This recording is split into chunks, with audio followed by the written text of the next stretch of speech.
성경 말씀을 봉독합니다. 요엘서 1장 1절에서 7절까지 봉독합니다. 여호와께서 부두엘의 아들 유엘에게 이르신 말씀이라. 늙은 자들아, 너희는 이것을 들을지어다. 땅의 모든 거민아, 너희는 귀를 기울일지어다. 너희의 날에나 너희 열조의 날에 이런 일이 있었느냐? 너희는 이 일을 너희 자녀에게 고하고 너희 자녀는 자기 자녀에게 고하고 그 자녀는 후시대에 고할 것이니라. 팥종이가 남긴 것을 메뚜기가 먹고 메뚜기가 남긴 것을 느시 먹고 느시 남긴 것을 황충이 먹었도다. 무릇 취하는 자들아, 너희는 깨어올지어다. 포도주를 마시는 자들아, 너희는 곡할지어다. 이는 단 포도주가 너희 입에서 끊어졌음이니 한 이족이 내 땅에 올라왔음이로다. 그들은 강하고 무수하며 그 이는 사자의 이 같고 그 어금니는 암사자의 어금니 같도다. 그들이 내 포도나무를 멸하며 내 무화과 나무를 긁어 말갛게 벗겨서 버리니 그 모든 가지가 하얗게 되었도다. 아멘. 그동안 역사서를 쭉 이어왔는데 오늘 왜 갑자기 요엘서로 넘어가는가? 전에 우리 대하 설교를 들어오셨던 분들은 뭐 그런 데로 익숙한 일인데 무슨 얘기냐면은 역사가 진행되는 동안에 그 역사가 많이 잘못될 때 예언자가 나타납니다. 그리고 이스라엘 역사가 유다 역사와 함께 본격적으로 잘못되기 시작한 것은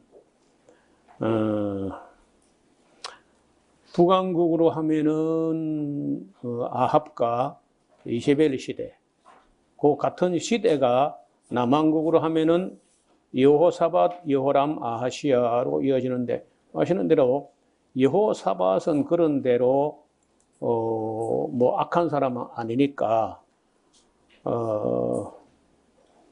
그 아합과 사돈을 맺어가지고 그 악한 아합을 돕고 이런 건 이제 잘못된 거죠. 그래도 그 본성 자체는 속은 거지 남을 속이거나 악한 사람은 아니거든요. 그래서 이 때가 북왕국으로는 아합과 이세벨 때에 바알 신과 아세라 목상 이런 게 들어올 때고 여호사밧은 바알을 섬기고 한 것 같지는 않지만은 그 이세벨의 딸 아달랴를 자기 아들 여호람 왕자하고 결혼시켜 가지고 사돈 관계를 맺고 뭐 아람으로 전쟁하러 갈 때도 남북이 연합해서 막 가고 이렇게 자꾸 북왕국하고 가까이 하면서 점점 거기에 물들어가고 결정적으로 이제 이세벨의 딸을 아달랴를 며느리 삼으면서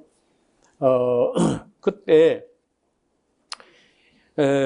남북 왕국이 함께 영적으로 많이 어려워지는 때입니다. 그때 이제 영적으로 어려워진다는 것은 이스라엘 백성들이 하나님과의 바른 관계가 막 깨지는 겁니다. 또 바른 관계가 깨진다는 것은 그 레위기에 언약한 그 언약의 말씀을 지키지 않고 또 1계명, 2계명, 3계명 막 이런 계명을 예서로 범하고 다른 신을 섬기고 우상을 섬기고 이제 이런 일이 이제 벌어지는 그런 때가 하나님과의 관계가 위태롭게 되는 건데 하나님과 인간 관계가 잘못되면은 자연도 인간하고 관계가 깨지면서 그 재앙이 되고 흉년이 되고 이제 이런 일이 벌어지는데 그런 굉장히 신학적으로 매우 중요한 책이 이게 요엘서라는 거예요. 북왕국에는 엘리사 시대였고 남왕국에는 이 요엘 시대였다고 이제 봐야 되는데 학자들 간에 다른 예언자들도 뭐 명확하지 않은 수가 있지만은 특히 그 중에 요엘서가 어느 때쯤에 기록된 책인가? 여기에 대해서는 두 가지 설이 계속해서 공존하면서 어느 한쪽으로도 확정을 못하고 지금까지 요엘에서는 언제 기록됐을까 하는 두 가지 이론들이 있습니다. 그래서 이제 여기 보면은 여호와께서 부두엘의 아들 요엘에게 이러신 말씀이라.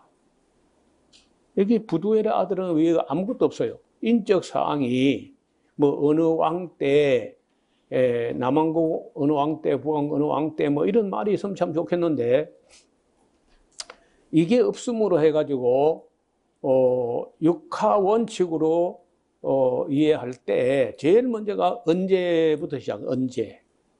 이게 빠지니까 참 이해하기 어렵고 해석하기가 난해하다는 거예요. 그래서 이제 먼 훗날 오랜 세월이 지나서 몇천 년이 지나서 언론이라든지 신문 뭐 이런 잡지 이런 게 나올 때 어떤 기사를 쓸 때 반드시 언제 어디서 누가 무엇을 어떻게 왜 하고 그 육하원칙을 썼는데 그 첫 번째 대목이 언제라는 거예요. 그게 없으니까 그러니까 이런 것도 성경 연구하는 사람들이 가장 아마 애로사항이 뭐냐? 언제라는 말이 빠져 있으면 어렵다는 거예요. 그래서 아마도 기사를 쓸 때 언제라는 말을 맨 앞에 놓은 게 아니겠는가. 그다음 두 번째는 어디서. 여기 뭐 어디서란 말도 없어요. 여기는요. 언제란 말도 없고 어디서란 말도 없는 거라. 누가 하는 거는 이제 부두엘의 아들 요엘인데 무엇을 어떻게 왜 이제 이런 거 우리가 할 수 있겠나? 다 좋아요. 다 좋은데 딱 빠진 게 언제 어디서란 말이 빠져 있는 거예요. 그거 빠지면은 그만 이게 해석하기 어려운 그런 난점이 생긴다는 거예요. 그래서 우리가 그 지금도 신문을 보거나 하면은 맨 먼저 날짜부터 봅니다. 이게 언제적 이야기인가? 언제 신문인가? 어제 거야, 오늘 거야? 날짜부터 보는 언제? 요일이 아마 제 설교를 들으면서 하늘에서 기가 간질간질할 거야. 내가 언제나 그걸 쓸 걸 갖다가 왜 그걸 빼가지고 수많은 학자들이 어렵게 하는 거야. 그뿐 아니라 잘못하면은 오해, 해석을 잘못하게 돼요. 또 별로 크지 않은 책이면서 잘못 해석한 부분이 크게 우리 교회사에 영향을 미친 책이 있다면은 아마 요엘서가 대표적인 책이다. 이걸 잘못 해석함으로 오늘 온 세계 기독교가 혼란에 빠져 있는 거예요. 그래서 이 작은 책 하나라도 모르거나 아니면 잘못 알거나 잘못 해석하거나 하면은 오해가 생기고 오해는 또 수많은 비극을 초래합니다. 자, 늙은 자들아. 언제 어디서도 빠지고 누가란 말은 나오는데 요엘에게 이러신 말씀이라 하는데 이제 물론 하나님께서 하신 말씀이지 요엘이 자기가 하고 싶은 말은 아닌 거야. 요엘에게 이러신 말씀인데 요엘은 그걸 받아가지고 계시 받아가지고 이제 썼다는 거예요. 그래서 늙은 자들아 너희는 이것을 들을지어다. 늙은 자들뿐 아니라 땅의 모든 검이나 너희는 귀를 기울일지어다. 그래서 이런 말씀은 그때 그 사람들에게는 뭐 절박한 말씀이고 또 오고 오는 세대에 모든 사람들에게 세계 모든 거민에게 꼭 같이 다 중요한 말씀이에요. 세계는 모든 거민이 다 들어봐야 돼. 귀를 기울여야 돼. 자, 너희의 날이나 너희 열조의 날에 이런 일이 있었느냐? 그야말로 과거의 어느 때도 이렇게 끔찍하고 두려운 일은 없었다는 거예요. 무슨 얘기냐면은 너희는 이 일을, 이 일이 무슨 일인지 아직은 안 밝혀졌어요. 이 일을 너희 자녀에게 고하고 너희 자녀는 자기 자녀에게 고하고 그 자녀는 후시대에 고할 것이니라. 그러니까 기록은 한 번 했지만은 이걸 가르치고 전하고 가르치고 전하고 하는 것은 후손 대대로 아버지가 아들에게, 아들은 손자에게, 손자는 그 후시대 계속해서 전하고 가르치라. 이렇게 되어 있는데 오늘날 요엘서를 1장 1절부터 뭐 길지도 않아요. 3장까지밖에 안 되고 요 페이지 5페이지밖에 안 되는데 이 요엘서를 제대로 가르치는 교회를 잘 보기 어렵습니다. 잘 모르기도 하고 또 알면 잘 못 알고 그리고 여기 뭐 복 준다 그런 말이 별로 없으니까 설교자들에게는 별로 매력이 없는 책이라. 그러나 성경은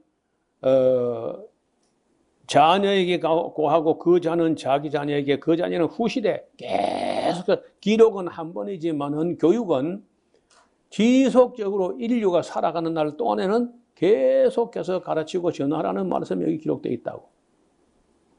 근데 놀랍게도 목사들이 글에 기록되었거나 말았거나 목사가 자기 좋아하면은 또 성도들이 좋아할 만하면은 뭐 설교하고 자기가 안 좋아하거나 성도들이 뭐 별로 달가워하지 않겠다 싶으면 그냥 제껴버리고 무시하고 생략하고 건너뛰고 이렇게 한다는 거예요. 저는 교회에 나와가지고 얼마 안 가서 금방 깨달은 게 이게 성경을 가르치는데 차근차근 안 하고 왜 앞으로 갔다 뒤로 갔다 신약 갔다 구약 했다 이착 했다 저착 했다가 왜 그럴까 왜? 나는 제일 먼저 그거 제일 이상하더만 제일. 아니 학교 가도 1가부터 24가까지 딱 한 학기나 끝내잖아 딱. 근데 무슨 교회가 도대체가 한 권도 끝을 안 내고 계속 사람을 헷갈리게. 그래서 제일 먼저 받은 충격이 교회가 바르게 안 가르친다. 저는 교회 간 지 얼마 안 가서 그걸 딱 보이더라고. 왜냐하면 어려서부터 습관적으로 교회 다닌 게 아니고 머리가 굵어져서 뭐 군에 갔다 와가지고 결혼하고 첫 아기를 낳고 교회를 덜컹 가니까 조금 머리가 굵어져서 갔다고. 그러니까 무슨 이야기든지 앞에 부분을 안 보면은 이게 이 자초지종이 아니잖아요. 처음부터 이야기를 들어야 돼. 그러니까 여러분 늘 뭐 하는 얘기냐면 이 영화 2시간이 넘으면 끝나는 2시간도 채 안 걸리는 그 짧은 영화 한 편 보는 것도 중간에서 보면 이해가 안 되잖아요. 하물며 이 방대한 책을 얼마나 복잡하고 또 보이지 않는 세계까지 다루는 이 책을 앞으로 갔다 뒤로 갔다. 그러니까 교회가 오늘날 교회가요 대단히 죄송하지만 거의 미신적 수준에 머물러 있습니다. 그것도 아주 이기적인 미신. 진리가 빠져버리면 욕심밖에 남는 게 없거든요. 이기적인 미신으로 전락한 거예요. 영적인 미신은 가면 이제 그 마귀야 마귀. 마귀의 밥이 된다. 그래서 이 내용을 보면 뭐냐면요. 그 문제를 빵 던지는데 그 문제가 뭐냐? 바로 팥종이가 남긴 것은 메뚜기가 먹었고 메뚜기가 남긴 것은 넛이 먹었고 넛이 남긴 것을 황충이 먹었도다. 그러면 2중, 3중으로 4중으로 막 먹어버렸어. 무슨 얘기냐면은 여러분 이 들판에 초록색 식물이 무성하게 자랄 수 있어야 그래 거기서 곡식도 나오고 과일도 나오고 채소도 나오고 뭐 더 나아가서 뭐 예를 들어 고기 같은 거라도 풀이 있어야 돼. 풀도 없고 곡식도 없고 고기 뭐 아무것도 없는 거예요. 그래서 맨 기초가 풀입니다. 풀. 이 식물에서 출발하는데 그 식물이 만약에 비가 오고 싹이 나고 자랐다 할지라도 메뚜기가 먹어버렸다 하면은 뭐 그 피해가 막심하죠. 메뚜기가 먹고 남았는데 넛이가 먹었고 넛이 먹고 남은 것을 또 황충이 먹었다. 여기 팥종이라는 까잠이라고 하는 것도 이게 정확하게 우리말로 번역하기 어려워요. 메뚜기 하는 건 우리가 다 아는 얘기인데, 이런 메뚜기가 혼자 다니거나 두 마리 다니거나 20마리 이하가 일정 구획 아래 있을 때는요, 20마리 이하가 있을 때는 메뚜기야. 근데 일정 면적 안에 20마리 이상이 되면은 개체수가 너무 많다고 할 때 메뚜기 성질이 변합니다. 성품도 변하고 성질도 변하고 색깔도 변하고 크기도 변해요. 만약에 메뚜기가 단위 면적당 20마리 이하로 있어야 되는데 50마리 좀 있었다, 100마리 있었다면 바로 길이가 이만큼 길어지고 머리가 커지고 날개가 길어지면서 전혀 다른 생물이 돼요. 그래서 라커스트라고 하는 이 메뚜기에서 이 황충 라커스트라고 하는 이 생물이 되는데 희한한 거 아니에요? 몇 마리 안 될 때는 메뚜기야. 그거는 뭐 귀엽기도 하고 예쁘기도 하고 갖고 놀고 뭐 이래요. 근데 이것이 만약에 수천억 마리가 될 때는 이런 재앙이야. 그래서 이게 이제 어떤 거는 애벌레 같아요. 팥종이, 메뚜기, 늑과 뭐 이런 것들이 하실, 예레크, 아르베, 뭐 까잠 이렇게 이제 히브리어로 그때 있는데 정확하게 이제 이런 거 번역이 어려워. 식물도 그렇고 곤충이나 이런 것들은 딱 부러지게 번역이 잘 안 되는 게 많아요. 메뚜기는 이제 일반적이야. 메뚜기는 성경에 먹을 수 있는 곤충 중에 하나라고 봅니다. 그런데 이제 그것도 벼에 붙어 있는 한두 마리 뭐 이런 거는 먹을 수 있는데 몇천억 마리 나오면요, 질려가지고 맛이 있어도 못 먹어. 너무 많아지면은. 그건 재앙이야, 재앙. 자, 그렇게 되면은, 어떤 일이 벌어지냐. 물론 취하는 자들, 취하는 그 기본으로는 이제 다른 그 이스라엘 나라 사람들이 다른 거는 잘 안 만들지만은 포도주는 뭐 집집마다 다 담그니까 거기다 그 취한다 할 때 포도주를 너무 많이 마시면 이제 취하죠. 아니면 포도주를 너무 독하게 만들면 또 취합니다.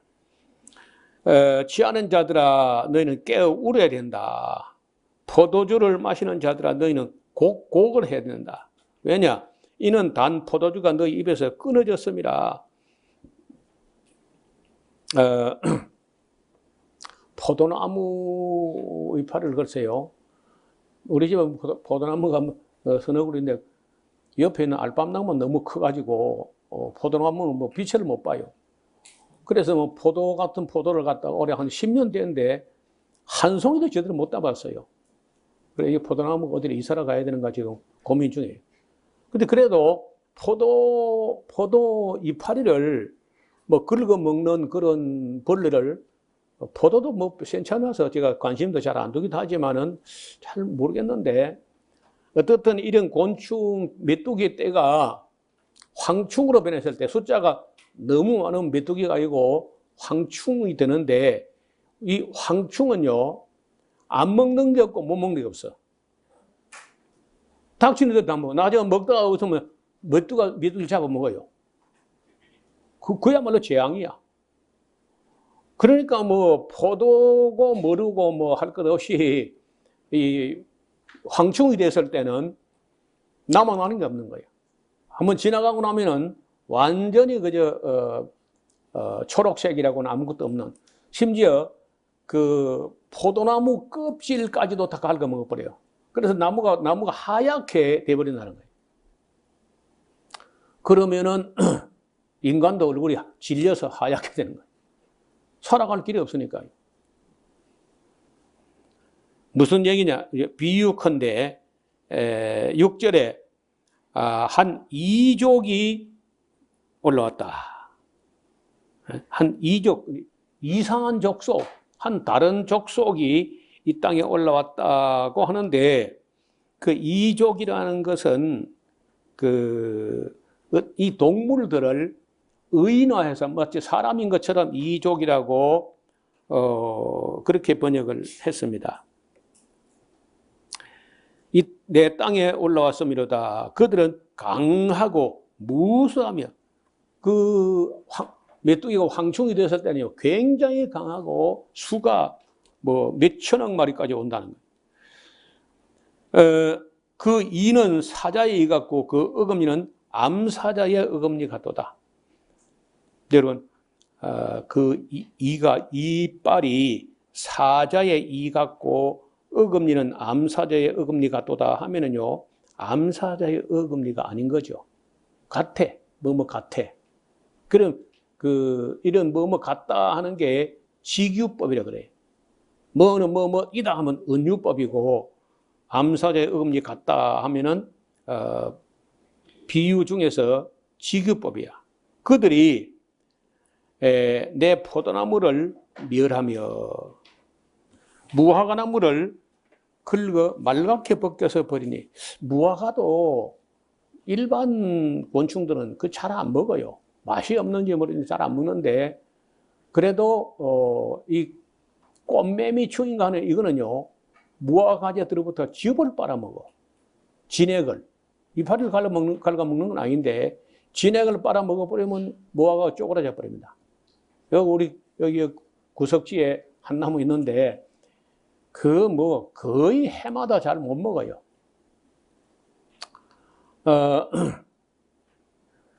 그래서 이 무화과도 긁어 말갛게 벗겨 버리니 그 모든 가지가 하얗게 되었도다. 가지가 얼마나 갉아먹었는지 나무 껍질을 다 갉아먹어서 하얗게 된. 오늘 본문 여기까지죠. 그러니까 지금 이제 해석을 저처럼 문자 우선으로 역사적으로 해석하면 어렵지 않습니다. 간단한데 이걸 읽으면 대부분요 자꾸 어렵게 해석을 하려고 해요. 무슨 생각을 하냐면요, 쉬우면은 안 되는 걸로 생각하는 거예요. 수많은 성경학자 목사들이 성경은 어려운 거야, 어려워야 돼, 어려울 거야. 그래가지고 쉽게 이해된 건 안 믿어. 자기가 굉장히 어려울 걸로, 굉장히 깊은 뜻을 숨겨 놨을 것으로 자꾸 그렇게 이제 스스로 함정에 빠지는 거예요. 저는 그렇게 생각하지 않습니다. 성경은 물론 우리가 문화적, 시간적, 공간적 간격이 약간 있기 때문에 때로는 배경을 모르면 조금 어려운 점이 있지만, 그렇게 어렵게 뜻을 숨겨놔 가지고 막 수수께끼처럼 그래 하는 전혀 아니에요. 웬만하면 읽어서 다 알게 해놨어요. 그걸 행하고 실천하는 것은 쉽지 않지만은 성경 자체를 막 해석하기 어렵고 이런 게 별로 없다는 거예요. 근데 이 책을 보니까 너무 단순하니까 그 단순함을 견디지 못해요. 그래서 서양 사람들이 무슨 실수를 하냐면, 이 66권 되는 요렇게 되잖아요. 요만큼 한데, 이걸 해석을 한 주석책은요, 한질 주석이 이렇게 되거든요. 읽으란 말이 읽지 말란 말이에요. 책에 팔아주고 죽으라는 거예요. 짊어지고 다니까 죽으라. 그거 언제 다 읽어요? 우리가 책을 300페이지까지는 그런 대로 250페이지, 300페이지 같은 그런 대로 읽을만 합니다. 근데 500페이지에서 700페이지만 넘어가도 두께를 자꾸 재봐. 와, 좀 어렵긴 하면 더 하죠, 이제. 어쨌든 이 성경학자들이 성경을 자꾸 해석을 하려고 하다가 해석을 읽으면 이해하면 그만인데, 또 무슨 깊은 뜻이 있을 거라고 자꾸 착각을 한다니까. 여기 요엘 쓰는 그런 책 중에 어쩌면 대표적인 책이라고 할 수 있겠는데, 예언서 들어가면서부터 오늘 이 이야기부터 이제 하는데, 여러분 이 놀라운 이야기가 있어요. 앞을 보세요. 여기 그림을 보시면은 제롬이라고 하는 아주 유명한 그 성경학자가 있습니다. 달마디아 출신인데 이 사람은 원래 이름은요 유세비우스 소프로니우스 히에로니무스 하도 이름이 길어가지고 다른 말로 제롬이라고 하는데 달마디아가 되면 지금 현재 알바니아 그리스 서북쪽에 붙어 있는 곳입니다. 성경학자 제롬이 번역한 성경을 불가타역이라고 하는데 이 사람이 4세기 말에서 4세기 중엽에서 5세기 초까지 살았던 사람입니다. 이 사람이 전설이 있는데 태어날 때부터 노인이었다. 그게 무슨 말이냐? 너무 지혜로운 거요. 머리가 너무 명석해가지고 쉬운 거는 견디지 못해. 어려워야 살맛이 나는 거야. 오죽하면은 그때 당시에 성경을 알고 싶어가지고 예루살렘으로 유학을 와요. 4세기, 5세기 때. 와가지고, 한 번은 사자를 만났어. 그 사자를 만나서 사자가 막 다리를 쩔뚝거리면서 막 얼굴을 찡그리고 막 이래 하길래 뭔가 싶어 이래 보니까 발바닥에 가시가 박힌 거야. 그 발바닥 그 말초신경에 있는 그 가시 박히면 되게 아프거든요. 그래가지고 죽을 듯 살 듯 하는데 그걸 그 제롬이 이래 봐가지고 발 들어봐라 이래 봐라 해가지고 그 가시를 빼줬어요. 그랬더니 그 사자가 고마워가지고 종신토록 그 곁에서 그 어려운 땅에서 그 제롬을 지켜줬다 뭐 그런 믿거나 말거나입니다. 그런 전설이 있는데 이 제롬을 존경하는 사람들은 모든 학자는요 기독교 역사의 학자 중의 학자가 이 제롬이야. 학생, 고고학자, 서적상, 순례자, 사서, 번역가, 수덕 생활하는 모든 사람이 수호성인이라 해가지고 가톨릭 세계에서도 막 존경에 맞지 않는 인물이고 지금 가톨릭 성경의 모체가 뭐냐면요. 그때 제롬이 히브리어 헬라어를 예루살렘 와서 공부해가지고 60몇 권을 혼자 다 번역해요. 라틴어로. 그러니까 얼마나 그 머리가 좋으면은 혼자서 히브리어 헬라어를 공부해가지고 그걸 라틴어로 다 번역했겠습니까? 그러니까 그 제롬의 학문적 권위는요, 지금도 흔들리지 않습니다. 가톨릭에서 자기들 갖고 있는 성경 모체가 이 제롬이 번역한 성경을 불가타, 벌게이트라고 하는데 이 불가타 역이 그렇게 유명하다고. 그러니까 제롬 같은 이런 위대한 학자가 한번 삐끗 잘못 해석한 것이 수백 년, 수천 년 동안 악한 영향을 미치는 수가 있습니다. 제가 이렇게 하면요, 당장 누가 또 댓글을 답니다. 아니, 참남하도다. 당신이 위기에 감히 제롬을 실수했다고, 악한 영향을 미쳤다고 하면서 그저 나를 또 공격을 하면 있을 거라. 그런데 제롬도 사람이야. 루터도 사람이고, 칼빈도 사람이고, 어거스틴도 사람이고, 사람은 실수해요. 하나님이 용서하고. 다 실수하고, 또, 그 오해한다고. 그 제롬이 오해하는 거예요. 뭘 오해하는지 앞에 봐요. 제롬은요, 아까 팥종이, 메뚜기, 너도 황충하는 팥종이가 뭐냐? 바벨론이라고 해석을 한 겁니다. 메뚜기가 아수르야. 너선 헬라고 황충은 로마라는 거야.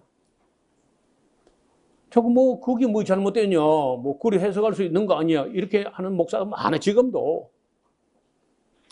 지금 강력하게 아니다 하는 건 지금 내가 알기엔 저 혼자 겁니다. 제가 세상 모든 사람 학자들의 해석을 보지 못했지. 어떻든 제롬이 틀렸다는 말을 아무도 안 해요. 왜냐면 제롬이 너무 그 권위가 막강하기 때문에 감히 누가 제롬이 해석한 걸 뭐 비평했다고? 그 노 목사 웃기는 사람이네. 이래가지고 이제 사람들이 귀를 닫아버리고 강의 듣다가 도망가 버립니다. 노 목사가 제롬을 갖다가 비평했다 그래. 제롬이나 누구나 사람이고 사람은 다 오해할 수 있어요. 그러니까 때로는 제가 그래 노 목사 말도 다 믿지 마라. 여러분도 냉정하게 객관적으로 생각해보고 믿든지 말든지 하라고. 저 이야기나 저 설교나 저 강의도 비평적으로 들어야 돼. 맹목적으로 아멘 아멘 할 게 아니고 따져가면서 들어야 돼. 제가 이제 제롬에 이게 틀렸다는 걸 제가 증명하겠습니다. 오늘부터. 그러니까 이제 이 요엘서가 비록 짧은 책이지만 시간이 좀 걸릴 수 있어요. 보통 같으면 뭐 3장이면 딱 한 번 설교하면 끝나는데 오늘 아마 그렇게 되긴 어려울 것 같아요. 자, 그래서 8절에 그러면은 너희는 애곡하기를 처녀가 어렸을 때에 약혼한 남편에 나여 굵은 배로 동이고 애곡한 같이 할지어다. 울어야 된다. 지금은 노래하고 춤출 때가 아니라 울어야 한다는 거예요. 소제와 전제가 여호와 이전에 그래. 소제는 가루를 가지고 고운 가루 에바 10분지를 가지고 반죽해 가지고 구워서 여호와께 향기로 냄새가 올라가게 하는 그런 제사입니다. 전제는 술을 붓는 겁니다. 포도주를 제물에 붓는 거예요. 전제라고도 하고 관제라고도 합니다. 그러니까 얼마나 흉년이 왔는지 가루 가지고 빵 만들어 하나님께 구워 드릴 만큼도 안 나와. 그러니까 여호와께 수종드는 제사장은 슬퍼하도다. 밭이 황무하고 토지가 처량하니 곡식이 지나여 새 포도주가 말랐고 기름이 다하였다. 또 포도주가 나오니까 포도주는 뭐냐? 예수님 피다. 기름이 뭐냐? 기름은 성령이다. 그런 소리 하지 말라고. 제발. 지금 우리 한국 교회나 미국 교회에 이런 식으로 엉터리 해석하는 사람이 너무 많아. 그 뿌리가 어디냐? 제롬에서 나온 거예요. 농부들아 너희는 부끄러워할지어다. 포도원을 다스리는 자들아 너희는 곡할지어다. 이는 밀과 보리의 연고라. 밭에 소산이 다 없어졌음이로다. 포도나무가 시들었고 무화과나무가 말랐으며. 아까 우리가 7절 봐요. 7절에 그 한 이족이 올라왔다고 하는데 그 이족을 의인화한 곤충들인데 그걸 사람들이 그 거꾸로 곤충을 말하지 않고 그걸 실제 무슨 군대가 올라온 것처럼 이야기해가지고 7절에 그들이 내 포도나무를 밀하며 그 포도나무는 뭐냐? 이스라엘이다. 무화과나무는 뭐냐? 예루살렘이다. 이런 식으로 이제 해석을 하지 말라는 그런 순덩터리 해석이야. 포도나무는 뭐냐? 포도 열리는 나무야. 그럼 무화과나무는? 여러분이 제롬보다 훨씬 나아요. 그러니까 일반 평범한 사람은 그냥 읽을 텐데 너무 학자들은 그걸 어렵게 과잉 해석을 해가지고 스스로 함정에 빠지는 거예요.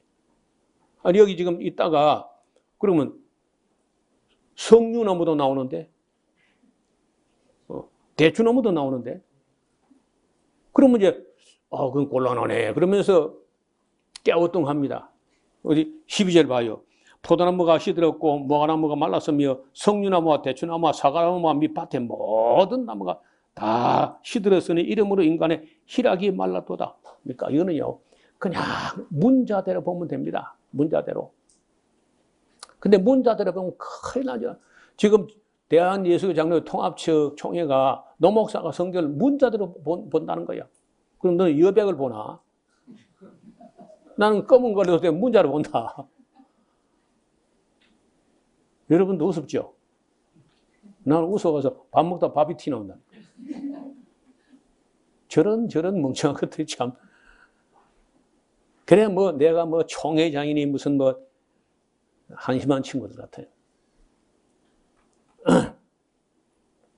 그냥 문자대로 보면 간단합니다. 그래서 여기 왕이 안 나오는 걸 볼 때에 이게 이제 어느 때쯤이냐 제사장들을 보고 이야기합니다. 13 제사장들아 너희는 굵은 배로 동이고 슬피 울어라. 단에 수종드는 자들아 너희는 곡할지어다.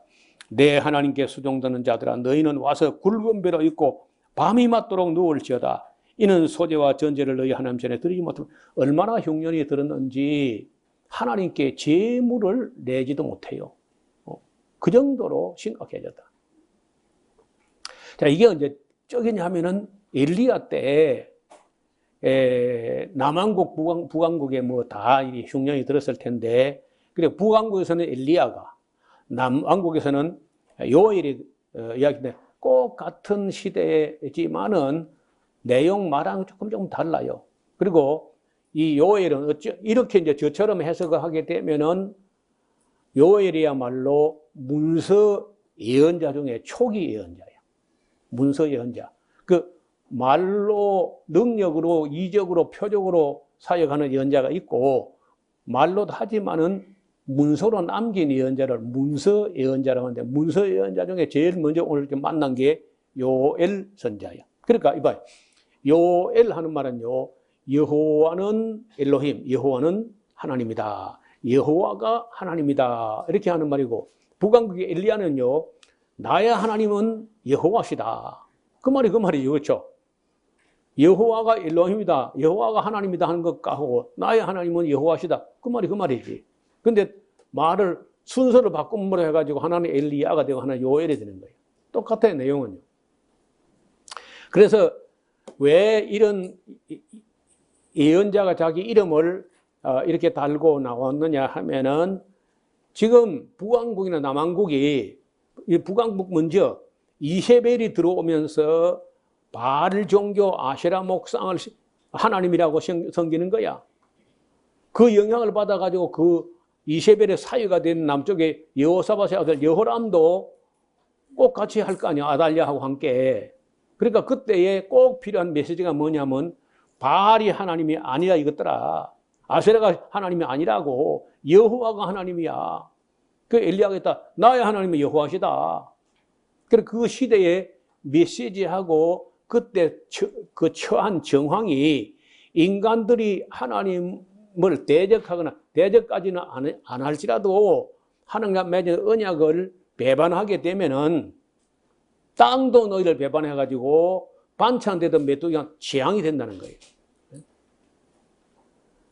이런 신학인데 이걸 해석을 잘못해가지고 엉뚱하게 제롬 때부터 해가지고 오늘 이 시간까지 대부분의 목사들이 제롬을 따라갑니다. 아니 생각해봐요. 제롬은 너무 유명한 성경학자고 노목사 같은 사람이야. 그 무슨 이름이 있어요. 그러니까 다 제롬을 따라가는 거죠. 뭐 대단히 죄송합니다. 저는요 유명하다는 뭐 어떤 그런 사람들 그 유명시 때문에 내가 뭐 주눅 들거나 그거 따라가거나 그렇게 저는 못해요. 아무리 유명해도 그 유명한 것 때문에 내가 따라가거나 그렇게 하지 않습니다. 그 유명한 사람이 옳은 말 해서 뭐 당연히 따라가야죠. 그래서 저는 언제나 따져보고 확인해보고 검증해보고 그런 절차를 거칩니다.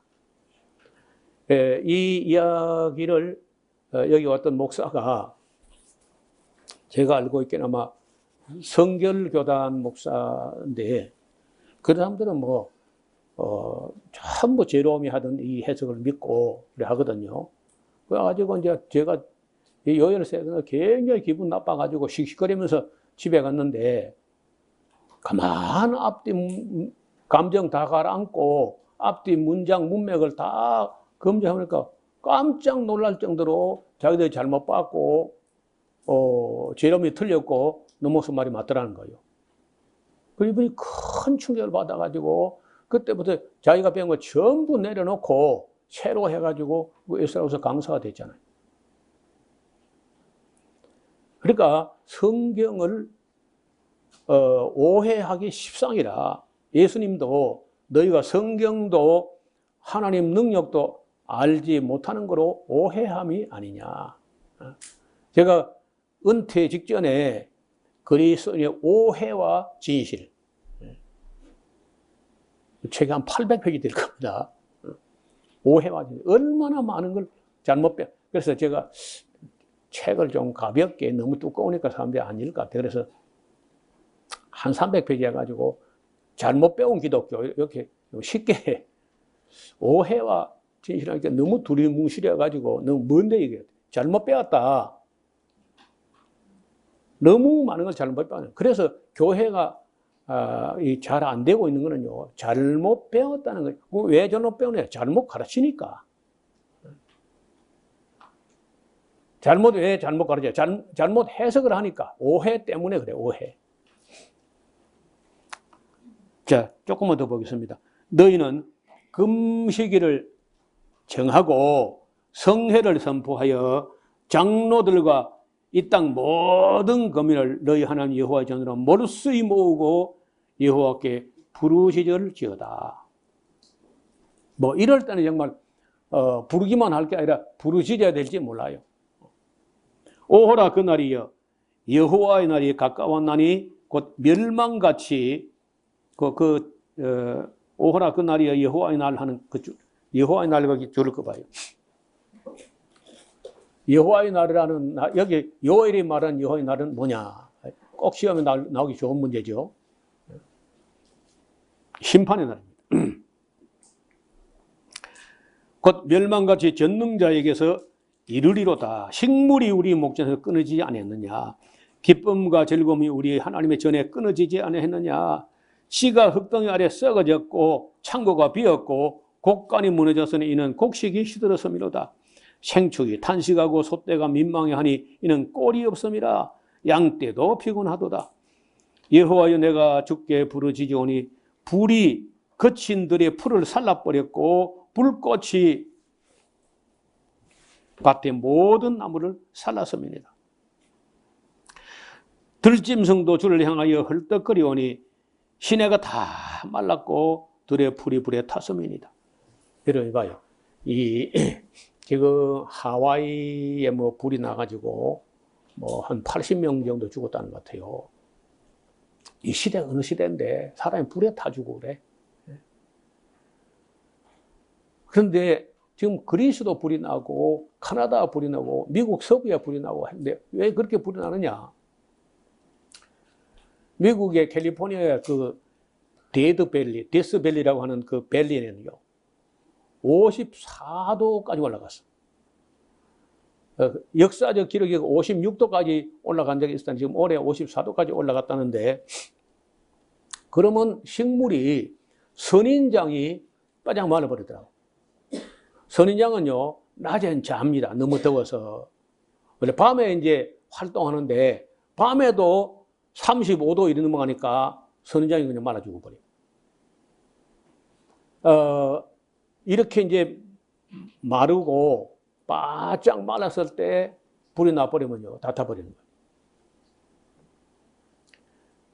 지금 현재 사람이 뭐 견디는 거는 혹시 뭐 에어컨을 가지고 견딜 수 있다고 하지만은 식물들이 이 공기 백엽상이라고 하는 잔디밭 위에 1.4m 위에 백엽상 안에 그늘에 있는 공기를 갖다 잴 때 이거 우리가 섭씨 몇 도 이렇게 하거든요. 그럼 뭐 땅바닥의 온도는 예사로 50도, 60도 올라갑니다. 중국 신장성에는 80몇 도 올라가가지고 그 쿠키를 그냥 자동차 보넷 위에 놓으니까 쿠키를 그냥 굽는 거야. 에너지도 따로 필요 없고 가스 없고. 그 정도로 이제 뜨거워지면은 뿌리가 타버리는 거예요. 뿌리가. 이거 버리고 타버리면 그저 끝나고. 제가 이게 처음에 못 모르고 과일나무에 도장지를 너무 모질게 싹 잘라버렸더니요. 과일 등날이 익어버렸어. 껍질이. 새까만 껍질 위에 햇빛이 너무 떠지니까 익어가지고 죽어버리는 거. 그 윗부분이. 배는 살았고 등은 죽었어요. 그런 것처럼 너무 뜨거우면 식물이 살지 못해요. 거기다 이제 여기 보니까 이제 마른 풀이라든가 배에다가 가축이 좀 먹여볼까 하고 들여나갔더니 들불이 나가지고 마른 풀로 싹 태워버린 거예요. 그러면 사람도 가축도 심지어 하나님도 아무것도 먹을 게 없을 정도, 제물도 드릴 게 없을 정도로 됐다. 그래서 들의 풀이 불에 타버렸다 하면요, 그럼 이제 완전히 희망이 사라지는 거예요. 멀쩡한 땅이 사막이 되는 거거든요. 지금 캘리포니아의 아몬드 농장에 몇 년째 비가 안 오고 해가지고 다 나무를 캐내. 그 앞으로 이제 우리 값싼 아몬드 먹기는 틀렸습니다. 그러니까 캘리포니아의 아몬드 농장에 뿌리를 캐내다 보니까 우리 두산 굴착기가 가서 파던데 보니까 미국 사람 얼마나 들고 우리나라 기가 파더라고요. 근데 그게 넓이가 우리 이 웬만한 사람 그 아몬드 농장 하면은 이 석대리 전체 저 넓이만큼 한 사람 농장이 아몬드 농장이 그리 커요. 그리고 다 캐내는 거예요. 나무는 안 죽었는데 열매가 껍질까지 다 해도 땅콩만 해. 그러니까 안 되는 거예요, 이제. 물이 없으니까. 처음에는 이제 교대로 휴경을 해 가다가 그것도 아니니까 이제 막 그냥 파내버리는 거예요. 그러면 그 파내면 다른 거 심을 만한 있느냐 없어요. 그러면 캘리포니아가 사막이 된다는 얘기입니다. 그러면 그 넘어서 네바다, 유타 여기가 사막인데 이제는 캘리포니아까지 사막화 된다고 하면은 기후가 이런 식으로 가면 이제 사람이 못 사는 거예요. 그래서 우리 오늘 이제 여기다 가뭄까지 왔다는 거 아닙니까? 곤충이 팥종이, 메뚜기, 넛, 황충이 먹었는데 가뭄이 또 와가지고 마른 풀까지 다 타버리고 나면은 사람이고 동물이고 심지어 하나님께 드릴 제물을 낼 밭도 없다. 그러니까 울어야 되고 금식을 선포하고 모든 백성을 하나님 전으로 몰수히 모으고 금식을 선포하고 울어라. 그런 메시지가 지금 1장의 메시지인데 오늘 오후 시간을 좀 더 잘 들어야 돼. 이 제롬의 오해는 거기서 끝나는 게 아니야. 그리고 오늘 그 제롬의 잘못 해석한 게 오늘 이 방언까지 이어져, 방언까지. 그거 출발하는 거예요. 늦은 비신학이라고 하는 이 끔찍한 신학이 어디 출발하는 거냐. 제롬이 해석한 걸 잘못 받아들여가지고 오늘 미국과 한국의 교회들이 전부 방언교회에다 빠지는데, 따라서 성경 몇 구절 그냥 잘못 보기만 해도 얼마나 위험한가. 그래서 신앙하는 게 능사가 아니야. 신앙을 해도 성경 잘못 빼앗버리면 헛방이고, 차라리 안 했으면 그런 죄는 안 질 텐데. 예, 이 2장, 3장은 다음 시간에 보겠습니다. 하나님 아버지, 오늘 요엘 선지자가 하나님께로부터 받은 계시의 말씀을 사람들이 잘못 해석함으로 말미암아서 어떤 비극을 초래하는지, 또 어떤 오해가 무슨 비극을 만드는지 살펴보게 되었습니다. 남은 부분의 말씀도 잘 알아듣게 하시고 우리가 성경에 기록된 원 목적대로 바르게 해석할 수 있는 지혜를 허락하여 주옵소서. 예수님 이름으로 기도하옵나이다. 아멘.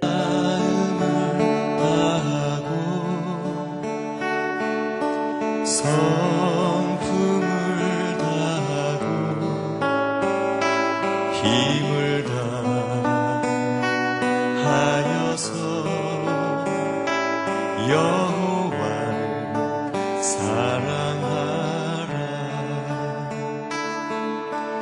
내게 준 계명을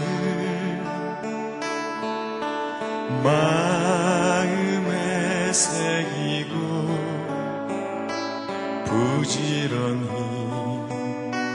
부지런히 이웃에게 전하여라. 그러면 내가 짓지 않은 그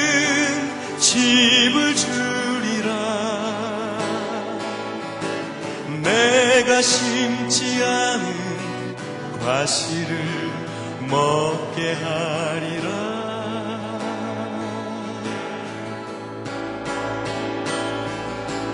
그러나 한 가지 잊지는 말아라. 죄인된 우리를 구원하신 여호와